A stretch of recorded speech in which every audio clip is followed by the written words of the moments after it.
Good morning, everyone, and welcome to today's additional OET masterclass, where we will be looking together at OET Reading Part A, and in particular, how to make the best use that you have of the 15 minutes available to you in OET Reading Part A. As you can see from the first slide, if you would like, please, to tell me where you're from, but also what type of OET test are you going to be doing? Is it nursing? Is it medicine? Or is it one of the other 12 types of the OET test? And I'd very much appreciate that information, please, into chat. And that will really help me. That will really help me to understand your needs a little bit better. Thank you very much. Just a little bit about me before we get started. My name is Neil Harris. I come from an organisation called CELT, Centre for English Language Teaching in Cardiff. Unlike the 9 other All-Stars, we are a premium provider. We offer premium provider services for nurses and doctors, but we also prepare other people like pharmacists for the OET test. And because we're a premium provider of some considerable experience, we're also very lucky to also be an OET All-Star. And it's my real pleasure to be with you last week. If you joined us last week and had issues because I couldn't see chat, don't worry, we're back again today. We're very pleased to be able to work with you. So what are the learning outcomes for today's session? Well, they're here on screen. So by the end of the session today, I hope that you will feel more able to do the 4 following things. You will have demonstrated a familiarity with the overall format of the OET reading subtest. You'll have demonstrated your understanding of the requirements of reading part A. What does the test need you to do? But also you will have used, through practicing together here, appropriate strategies and tips for reading part A. And they are the matching, the short answer, and the sentence completion questions. And finally, I hope you will have increased your confidence and your accuracy in your ability to answer the Part A questions. So I'd like to begin by looking at the issue of the overall things that you can be doing in order to improve your ability in OET reading generally. Now, there is a common view that a really good way to improve your OET score is to do lots and lots of practice tests. That, I'm sorry, is not true. It's a bit like learning to drive a car with a family member. You're getting practice. You may feel that your driving is getting better, but in fact, what might be happening is that, in fact, you are simply making the same mistakes time and time again, and that you're not getting any better. So that is why I'm going to suggest a number of things that you can be doing to help you to become better readers. Because when you are a more confident and a better reader, then at that stage, you will be able to do better in the test. And in the same way as it's always good to have a professional driving instructor to help you to do well in in driving, likewise, it's good to have a professional instructor, a premium provider, to help you with your reading. Okay, so let's move on. On this slide, you can see some recommended OET recommended web pages in which you can develop your reading skills. And if any of you would like to receive a copy of this page, then do please contact me at my email address, which is neil.celt.co.uk. And I've just put that into chat for you. Okay, great. So with that in mind, what else can you be doing to improve your reading overall? Well, inevitably, I'm also going to say that getting a good OET registered instructor is a really good idea. And if you go onto the OET website, you'll be able to see a whole number of them, including the OET All-Stars and the OET Premium providers. But there are other things that you could be doing as well. So, for example, on the OET website, oet.com, if you look across the top, you can see some tabs. And the second one is OET Learn. If you click on that tab, what you'll be able to see is a whole load of information about the OET test, and also specifically a section about OET reading.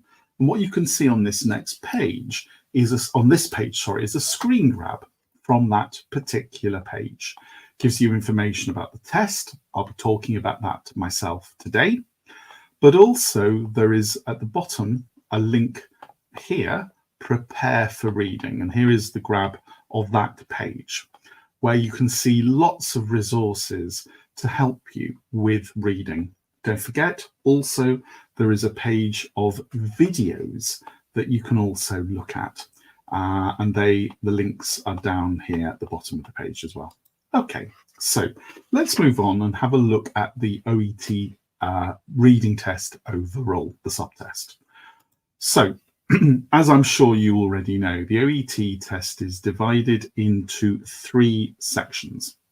And today we're going to be looking at the first one, reading part A. Now, in fact, in the test, it's almost as if you're doing 2 sections. Reading A takes 15 minutes, and then your papers are taken away if you're doing the paper-based version of the test. If you're doing the computer-based version of the test, reading A will finish. You can't go back to it before, for both the computer-based and the paper-based version, you begin the next section, which is B and C together, and that lasts 45 minutes. So in total, the entire reading test is a 60-minute subtest. Right, let's look in a bit more detail. So, as far as reading A is concerned, Part A gives you a total of 20 marks from an overall possible score of 42. In other words, nearly half of your marks are available in the first 15 minutes of a 60-minute test. Now, in order to get an OET 350, you need at least 30, preferably 31 or 32 out of 42. So it's really important, as you can see here at the bottom, that you do well in Part A. With that total of 20 out of 42 marks, generally speaking, we recommend that trying to achieve a score of 18 out of 20 is what you should be aiming for. So what do you do in reading Part A? Well, you have 4 short texts, and they all relate to the same topic, and you'll see that topic at the top of the reading text booklet or on screen if you're doing the computer-based version of the test. What you're required to do is to skim and scan quickly across different texts in order to locate specific information. And then you answer the 20 questions in 15 minutes in response to this. The questions themselves, as you'll see, are related to 3 different types of question. The first 7 are a matching. You say in which paragraph, A, B, C, or D, you can find certain information. The next questions, 8 to 13, are short answer. You're asked a question and then you take the text in one of the passages and you copy it exactly. Spelling has to be absolutely accurate into the answer beneath it.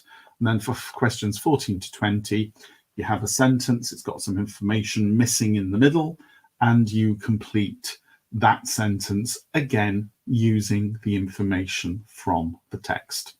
And as we'll see when we come on to that sentence completion question, it's really important that what you put in absolutely represents what completes the sentence accurately.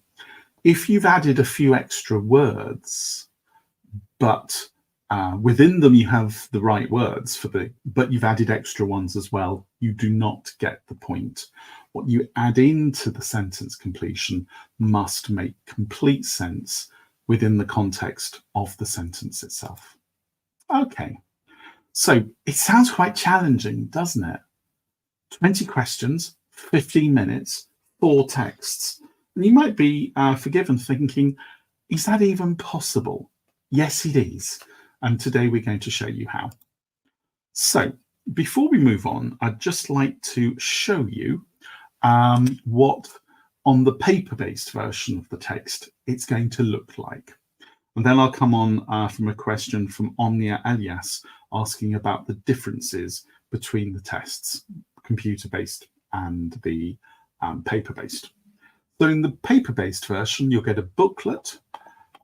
You can see here at the top of the first passage, passage A, text A, you get the overall topic of the 4 texts, and then they're labeled A, B, C, and D. Some of them, normally 3, in today's example, in fact, all of them have a subheading, and that's going to be really important. Make sure you look carefully at the overall topic and the subheadings for the texts where they're given. The question paper is a separate booklet in the paper-based version of the text. And what you have here are the 20 questions. They're very small on the screen. Don't worry about that. The purpose here is to show you what the matching looks like. You write your answers here. Here you've got the short answer question. You write your answer to the question on the line beneath it. And then questions 14 to 20, you'll see the gap is either in the middle or at the end of the sentence, and you write in your answers here. Coming back, if I can, to Omnia's question, I hope I'm pronouncing your name correctly. What is happening here is what you see on screen is the paper-based version of the test. On the computer, it does look a little bit different. You will be typing answers either into the gaps or to answer the question if it's short answer, or your letters A, B, C, D here for matching.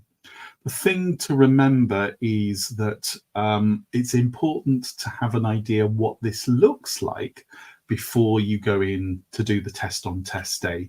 But don't worry, there are videos available. If you go onto the website, OET.com, click on Learn, choose Reading, and then look at the videos, there is a talk through to show you exactly what the OET computer-based version of the test looks like. But the questions themselves for the computer-based and the paper-based test are exactly the same. And thank you, Omnia. I'm glad that I'm pronouncing your name correctly. If you see me looking down, please don't worry. It's simply because I am looking at the questions that you're all asking me in chat. And I'm really pleased today that they're working correctly and that I can see them. So that's good. Right, let's start thinking about some of those strategies and the tips that I can share with you as a premium provider in order to do the best you possibly can in reading Part A.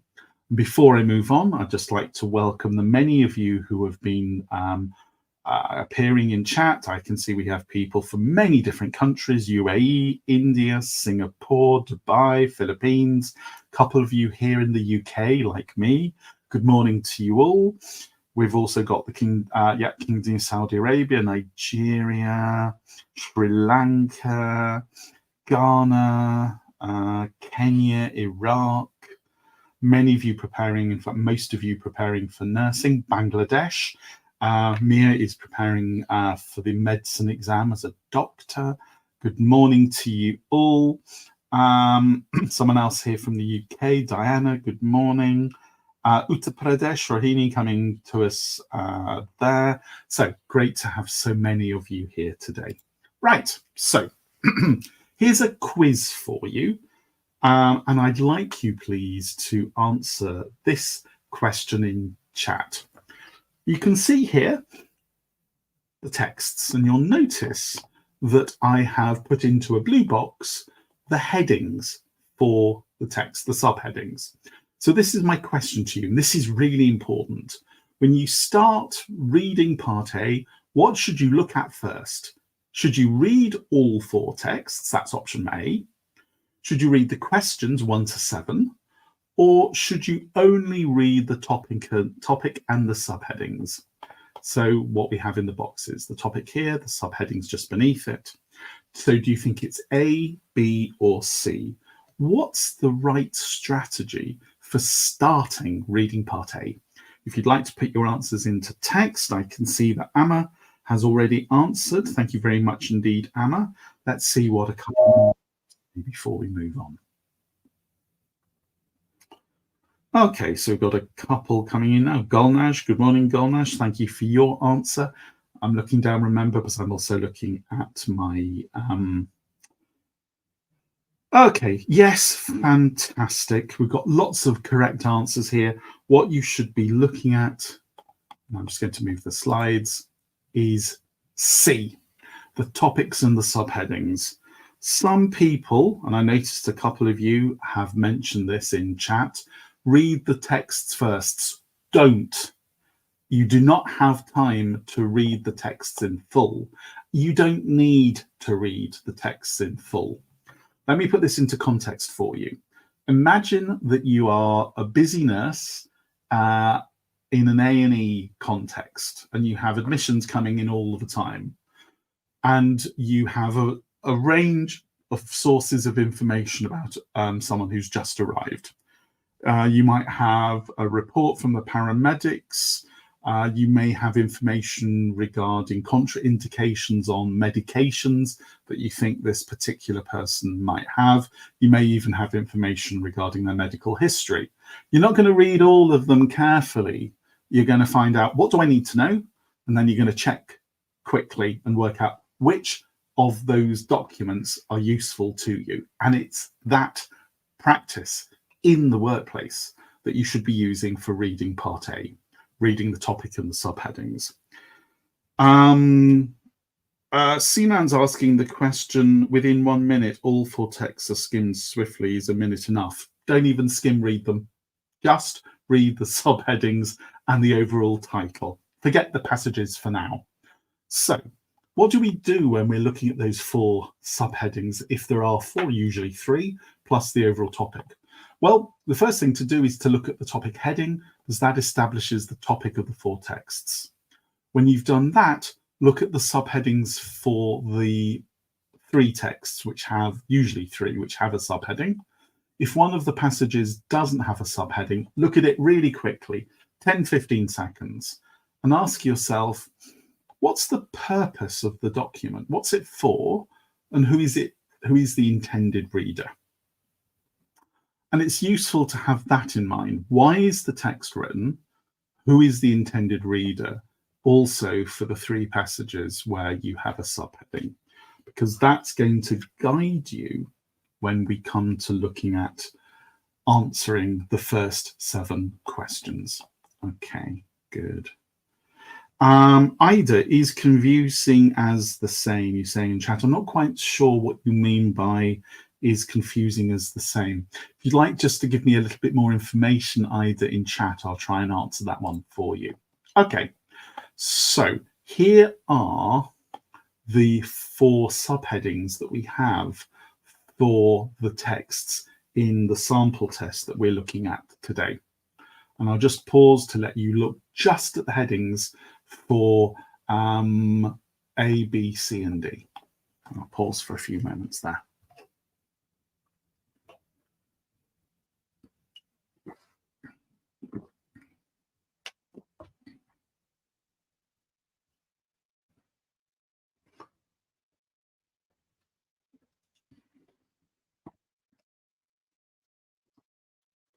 So we could ask ourselves, well, what do these subheadings actually mean? And we could try and paraphrase them, thinking about the purpose and the focus. Omnia, you were asking about sentence completion. We'll come on to that later in this masterclass this morning. Arcana, how much time should we give for skimming each text? Don't skim each text. I would say you should be looking at the subheadings and then looking for the answer to the question. Reveal how to discriminate if two of them say the same thing. Two of them won't say the same thing. There will be differences between them. So what do these all mean? Well, let's have a look. This is the kind of process you can be going through to kind of think about how deciding the purpose and the main focus of the passage works. So in the case of A, contraindications and interactions of paracetamol, you realize that this is when you don't use paracetamol, when it contraindicates because there is a negative reaction with perhaps another drug or an allergy. But also in terms of its interactions, what are its effects when used with other medicines or agents? In terms of the B, procedure for acute single overdose, what is a procedure? It's the steps we take. It's what to do if a patient has taken a one-off overdose. There is a difference between an overdose and a poisoning. Overdose might be deliberate or accidental. Poisoning suggests probably a more long-term effect of long-term use of paracetamol where the levels are too high. Now, emergency treatment. So the focus on C, and perhaps this helps us with the discrimination of the two if they're saying the same thing, Rabil's point, is that B and C are not the same thing. B is a single overdose, too many tablets taken at one time, and then what to do step by step. So before we treat it, we're going to have to kind of assess it. Whereas in C, the focus is on the treatment of that kind of probably chronic poisoning effect. And D, where we're looking at clinical assessment, we're checking, we're assessing, we're evaluating patients who have taken an overdose, because remember, the overall topic here is paracetamol overdoses. They're all about overdoses, but it's different aspects of overdoses that we're looking at. Skimming for subheadings is beneficial only in the first 7 questions. Omnia, not really, because when you do the first 7 questions, and you must always do the first 7 questions before you move on to the short answer and the sentence completion, that will allow you to become familiar with the reading aid passages, which in turn makes it easier for you to answer the next sets of questions. Ada, no, I'm sorry, I disagree. Some questions have keywords that can be related to more than one passage. For example, medication is in a passive and A and D, so it's hard to distinguish. Bear with me, Ada, I'm going to explain what you do. Okay. Right. There's a comment for Royal about font size being too small. All I can say there, Royal, is if you do have a problem on test day, then you need to report it immediately to the exam centre and raise a concern, and then they'll be able to help you. Okay, so we've looked at this issue of trying to consider understanding what each text is about. Here we have our 4 texts. And then what we're going to do now is actually do a step through for a couple of them. And we're going to start with question 1. Down here on the right-hand side of this page are the subheadings, plus in blue, my explanations of what they mean. So which text, A, B, or C, or D, do you think is about the various symptoms of patients who have taken too much paracetamol? Symptoms is important here. Now, B are procedures in a single overdose. C is treatment.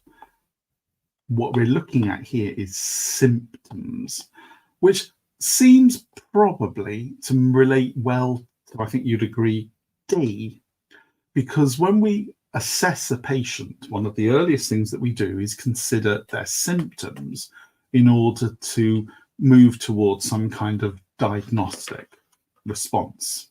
So it looks likely that D is the answer here. Let's move on to the second one. The precise levels of paracetamol in the blood which require urgent intervention. So clearly here, something has gone wrong with the patient. They've got too much paracetamol in their blood, and we need to decide, is an urgent intervention necessary? This isn't to do with contraindications or interactions, and nor is it really a procedure. If we look at C, this could be a match: paracetamol poisoning, emergency treatment. The graphs in passage C indicate levels, so it could be C. But as some of you have indicated already, it might well be also D, the clinical assessment. So where we're checking the level as part of our assessment steps in order to make a decision if urgent intervention is required or not. So in this one, we've got a couple of options, C or D. Now, if some of you are saying that a couple of answers are possible, at this stage, you are right. What we're doing is establishing, trying to decide initially, provisionally, which of the texts, one or more, might be most likely to give us the answer. We will read the texts to check specifically to answer the question in a moment. At this stage, we are narrowing down our choices to one or maybe two of the texts. Number 3 here is, in which text do you expect to find information about the steps to be taken? Notice this word steps when treating a paracetamol overdose patient. Well, we know in B that we've got procedures, what to do, and that's for an acute single overdose. So B seems possible. A, that's overall contraindications. C, paracetamol poisoning. Doesn't seem to really, that's the emergency treatment. So it could perhaps be C. B seems the better fit. And then the clinical assessment, it doesn't seem to relate. Okay, so there we're thinking probably B rather than C. So what happens now? What we now do is go to the text where we've chosen the answer. Sorry, when we've chosen the text we think that is most likely, now we go to the text, just that one or possibly two, and look to see if the answer is there. Let me say that again.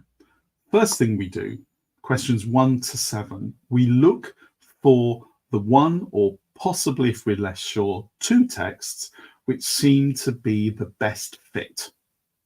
We then look very quickly at that one or two texts to see if we were right. And if you can find the answer, there you go. Move on to the next question. If you think it's one of two, B or C, read B. If you can find it, great. If not, read C and then decide which one. You are not reading the whole text. That wastes time. Rather, you are reading the text to look for the answer to the one specific question. Don't read all of the text in detail. Read the texts just to get the answer to the question that you have in front of you. Okay, great. Questions 4, 5, 6, and 7, I'm going to leave you to do in your own time as practice. We don't have time to do a whole test this morning. If you would like the answer key, then you are very welcome to ask me for it. It's also available on the OET website itself. I'll give you my my email address here. Do please be aware that I won't be answering and sending you the actual answers until the week of January the 8th. It's actually, I'm now on Christmas holiday, but I will send them to you. Okay, let's move on. So, as I've already mentioned, you read the headings, you predict the answers choosing one or two texts, then you read the text quickly to decide which one it is. In fact, there is the answer key there. So if you've answered questions 1 to 3 already, there they are, DCB. If you wanted to have a go at answering questions 4 to 7, DABC. Right. So my first top tip for today is don't waste your time reading the text first. In fact, don't waste your time reading the texts through completely at all. You don't need to. You don't have time to do so. It's not what you would do on shift in a busy hospital. All right, now let's move on to the short answer questions. This is where you get a question and then you have a line beneath it in which you type or you write in your answer using words from the text.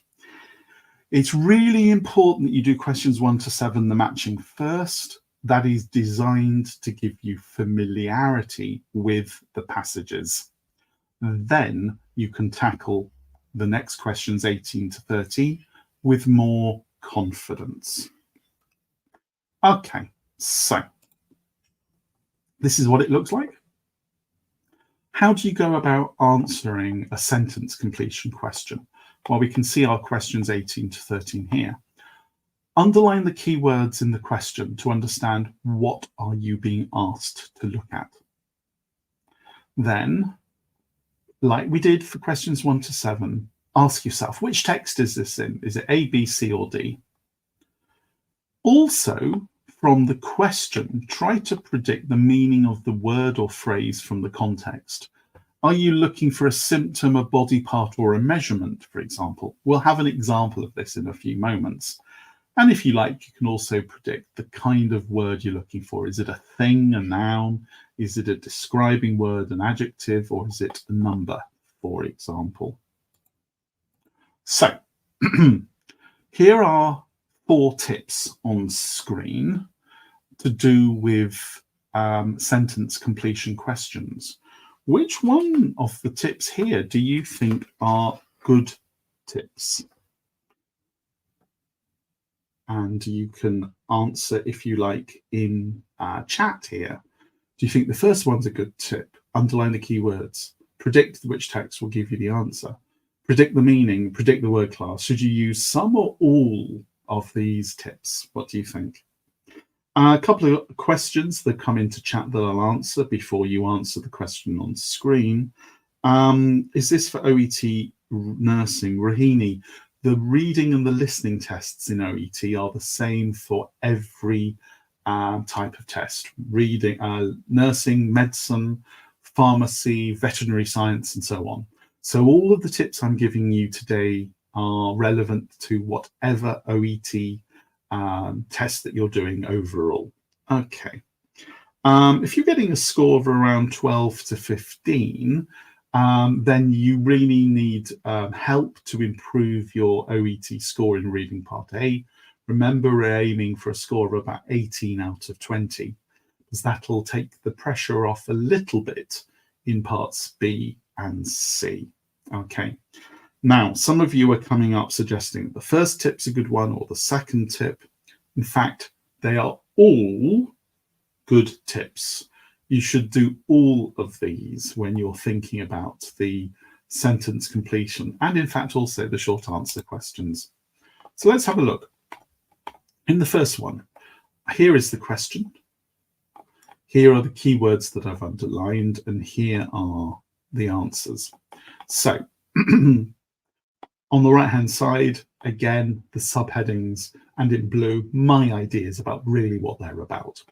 So If paracetamol is used as a long-term painkiller, what symptoms may get worse? Okay. I think probably this is to do with contraindications. We should only use paracetamol for a certain period, not every day. So that probably seems to fit in with contraindications. What are we looking for? A symptom. So we might be looking for something like headache, nausea, vomiting. And we're also therefore looking for a thing, a noun. So if you follow these steps, what you can then do, having identified, I think the answer is in text A, I think I'm looking for a symptom, a noun, you can then go to text A and look for any information about what happens when paracetamol is used for long-term pain relief. And in fact, you'll find the answer there. And the answer is a headache. Let's look at another one. Here we've got, it may be dangerous to administer paracetamol to a patient with which viral condition?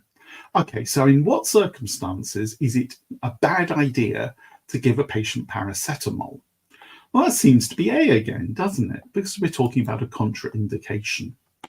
But this time we're not looking for a symptom, we're looking for a condition.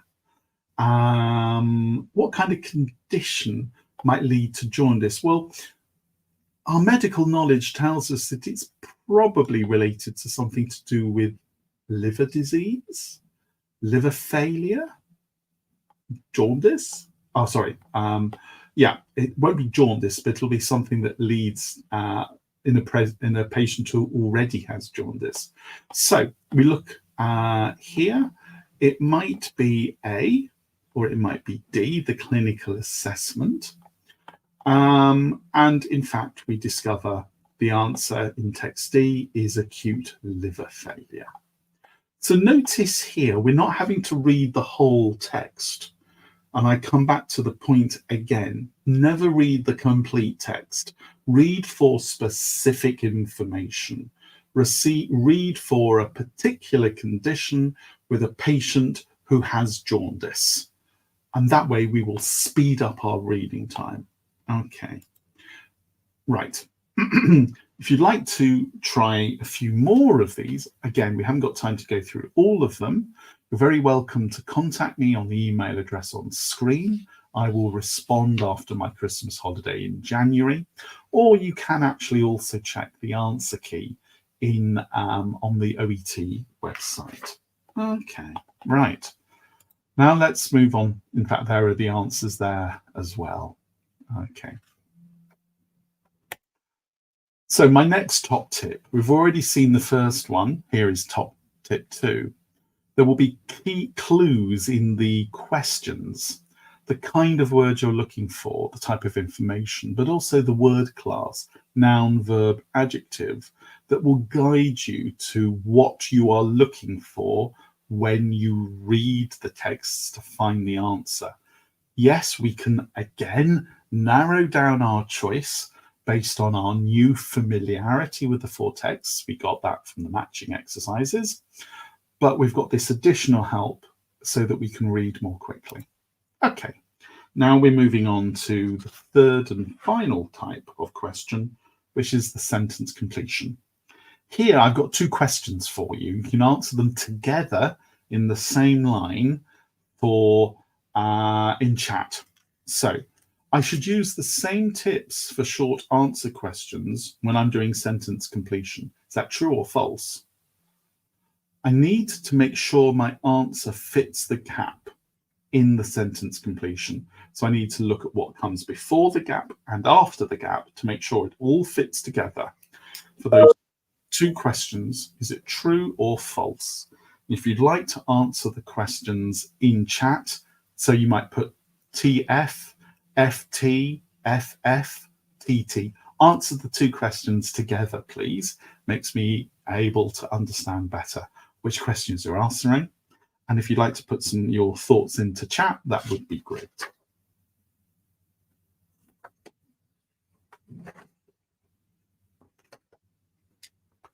Okay, so just waiting for some answers to come into chat. If I'm looking down, that's because I'm looking at my my chat record. Shaikh was the first person to answer, and Shaikh thinks it's true. And if, like Shaikh, you think that these two answers are answered by true, you are correct. So after Shaikh, we've got Satya Veni. Thank you very much indeed. Both are true here. Sandy, this one is true. The tips that you're using for short answer, try and decide the passage, underline the keywords, look in the passage specifically to answer the question. That's true here in sentence completion as well. So they're both true. Right. Okay. We're going to look at a couple of questions together. We'll start with question 14.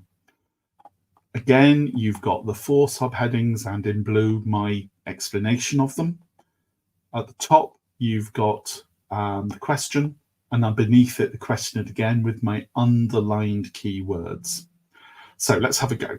So the question asks, if a patient has taken metoclopramide alongside paracetamol, this may affect the of the paracetamol. So what are we looking for here? Well, we seem to be talking about some kind of combination of therapy. Here, the 2 drugs and how they respond to one another. That's our clue that we look for text A. What is it about? It's about how paracetamol is taken up into the body system in combination with the second drug. It may affect the of the paracetamol. Now, what might the answer be? It might affect the efficacy, the speed of absorption, the rate of absorption. So we're looking for a noun or noun phrase. And in fact, by predicting the answer, when we look in text A, because we know we're looking for something that talks about the something of the paracetamol, we're going to find the answer more quickly. And in fact, it's speed of absorption. Remember, when we write or type the answer into the into the gap, we've got to make sure that the answer fits. So let's try it out. If a patient has taken metoclopramide alongside paracetamol, this may affect the speed of absorption. Yeah, that seems to fit. Be careful. Don't write in here the speed of absorption, because we already have the in the question. If you write the speed of absorption here, or you type it, you get the answer wrong because you've got an extra unnecessary word. The passage, the whole sentence will read, this may affect the speed of absorption. That doesn't make sense. It's grammatically wrong. So we have to make decisions about looking before to the gap. All right, on to the next one. So in this question, question 15, after 24 hours, an overdose patient may present with pain in the something. Okay, so what are we looking at here? Pain in the blank. This is probably a body part. Okay, where might a patient expect who's taken an overdose? Where might they have a pain? Maybe it's in their tummy or their stomach or even in their head. Okay, so we're looking for a body part. Which text are we looking at? After 24 hours, they may present with it. So this is a symptom on admission. So we're probably looking in passage D, the clinical assessment. When we assess the patient, we perhaps ask them, when did you take the overdose, if they're still able to speak? And they might tell us, I have a pain in the blank. So it's part of the clinical assessment. And in fact, if we now look to passage D, we don't read all of it. We're specifically looking for patient, pain, after 24 hours, body part, and then we get the answer right upper quadrant. Again, as before, make sure that we don't add any extra words. So if in the text the word the right upper quadrant appears, we don't copy the because it's before the gap. Okay. Gulnaz, is it allowed to copy paste the answers in these types of questions on the computer-based exam? I think I'm right in saying in the computer-based Gulnaz, you actually have to type it yourself. Okay, but if you check the video, you'll be that's available on oet.com/learn, top of the screen on the OET website, and then you go down to videos for reading. It'll take you through the whole thing. Okay, right. As before, we don't have time to go through, sorry, we didn't do question 16. I got ahead of myself. So we're going to be doing 3 questions from this particular section, not all of them because of time. So we'll do the last one together. Okay, and those of you sharing answers in text, in the chat box, that's great. For the first 24 hours after overdosing, patients may only have symptoms such as. So whereas the previous question asked us what happened after 24 hours, we're now looking for what happens before 24 hours. Can you see, therefore, how when we look at a passage, we don't need to read all of it. We just go into detail. In question 15, after 24 hours, for question 16, before 24 hours. Okay, and that first 24-hour period. So which passage? Well, again, it seems that we're going to be thinking about clinical assessment here, passage D, all right? And we're looking for a symptom here. Okay, so the symptoms change from the first 24 hours into after 24 hours. Now, I suggested for the kind of symptom you might experience with an overdose, that we might expect nausea, vomiting, nausea and vomiting, vomiting and nausea. Okay, so in fact, for question 16, those are the options for the answer. Okay, you can either put nausea, or you can put vomiting, or nausea and vomiting, or vomiting and nausea. Both are accepted here. Okay, so I hope that this has given you much more understanding in how to answer part A decisively, clearly, and quickly. The most important thing to remember here is not to read the 4 texts through. Rather, we pinpoint in the 4 texts the specific information that we require to answer the question. And that's true for A, for the first part, the matching, for the second part, the short answer, and for the short and the final section, the sentence completion. So there are, in fact, the answers for the remaining questions. Sinan, you've asked, can I please share more difficult text in the next section? This is an example of a genuine OET sample test, and it's one of the ones that is on the OET website. Every OET test is designed to be of the same level. Now, in reality, some tests, 1 or 2 questions might be slightly easier or slightly more difficult than the average. And this is taken into account by the algorithm that adjusts the scores to give you your final score for the test. So what I would say is don't worry about tests seeming more easy or more difficult. It will all even out. It'll even out because the tests are designed to be of the similar level, and it'll also even out because statistically the computer works out relative ease and difficulty if there was a minor issue there. So if you found today's easy, then that's good, because hopefully by applying the strategies that I've talked to you about today, in fact, you've realized that part A is achievable. These questions are not easier than your typical OET question. So my final tip for today relating to the sentence completion. Remember, I talked about reading before and after the gap. Make sure that your answer fits both sides of the gap. If it's in the middle of the sentence, or if it's the before the gap, if it's the end, to make sure that what you're writing fits. And it's a good idea to read the sentence again to make sure you're not repeating words. Also, in the paper-based version of the text, make sure that you have copied correctly.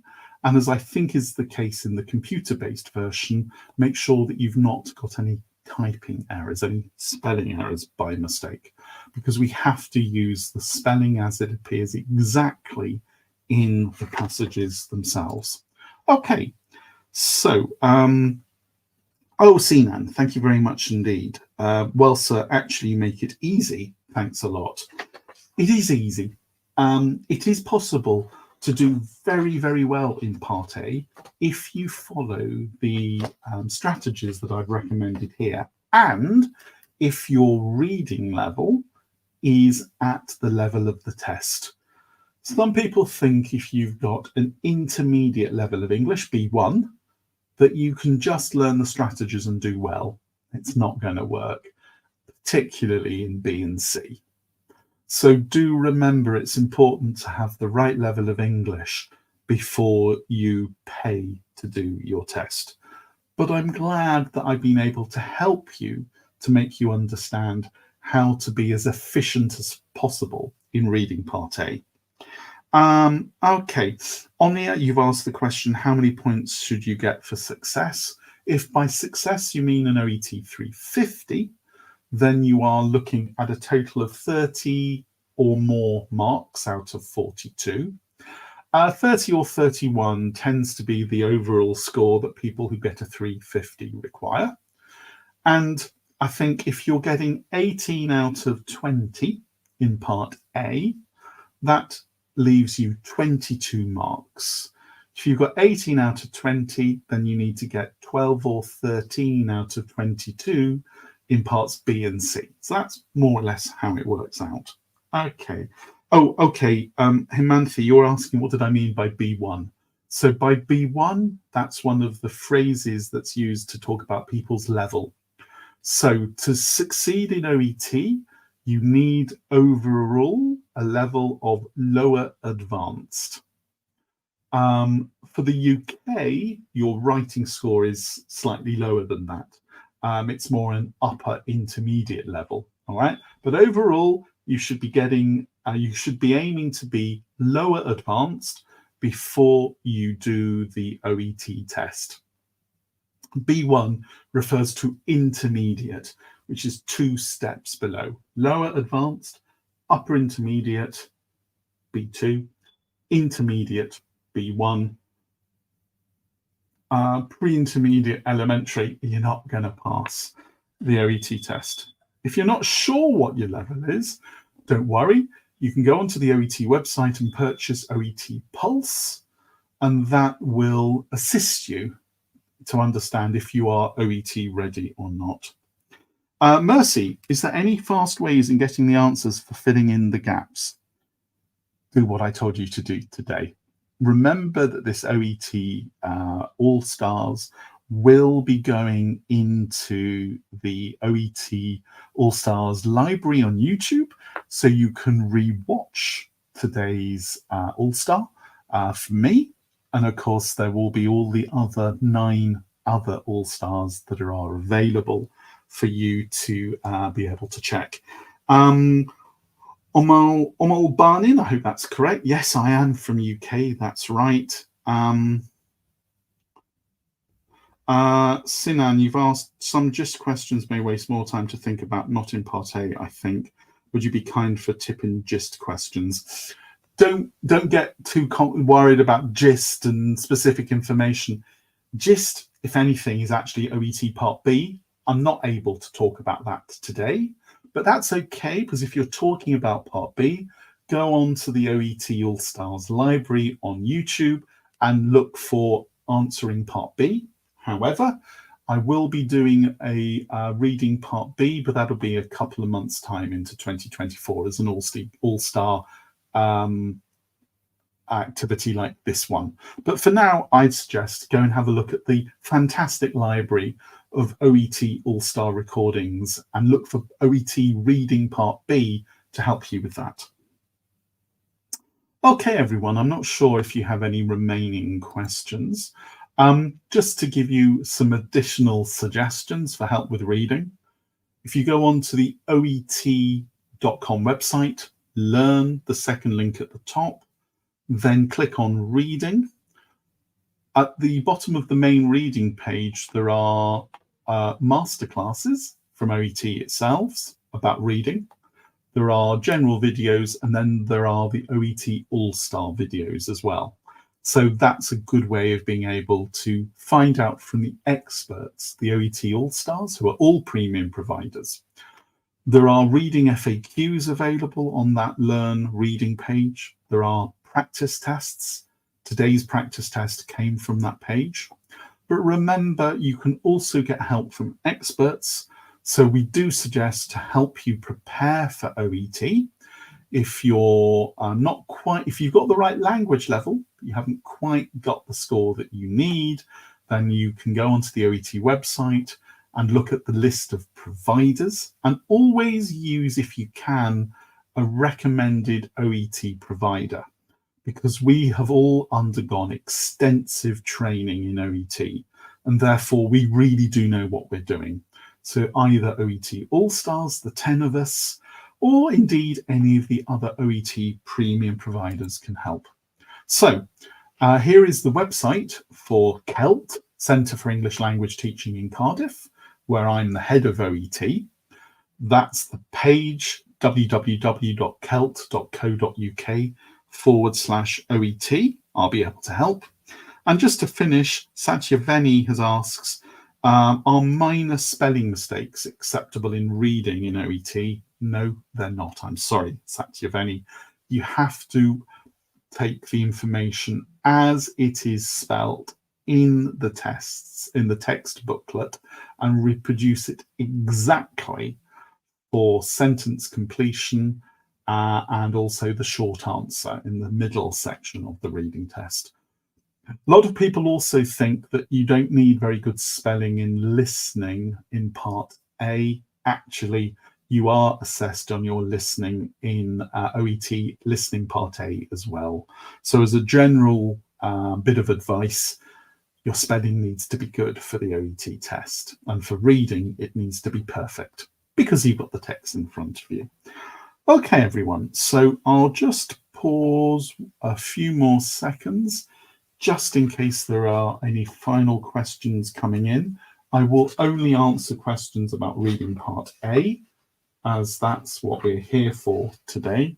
But if nothing else comes in, then if you are celebrating it, can I wish you a very Merry Christmas and a Happy New Year. And I, as well as all the other OET All-Stars, will be back very soon. There are some more, I think, this week. I'll be back in the new year.